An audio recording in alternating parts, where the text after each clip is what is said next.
Менің есімім Боран Олжас. Мен Зерделі ақыл ой дамыту орталығының математика пәнінің мұғалімімін. Мен балаларды Назарбаев зияткерлік мектептеріне, білім инновация лицейлеріне және де олимпиадаларға дайындайтын математика пәні мұғалімімін.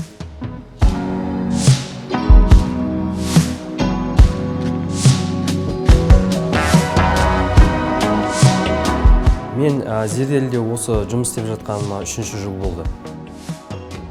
Оқушыларға еңбектеніңіздер, көп есеп шығарыңыздар, әр тақырыпқа көп есеп шығарсаңыздар, Назарбаев зияткерлік мектептеріне түсуге мүмкіндіктеріңіз өте көп.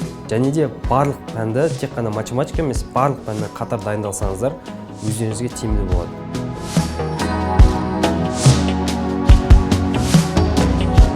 Зерделі мен үшін бұл ең алдымен мені дамытатын орталық.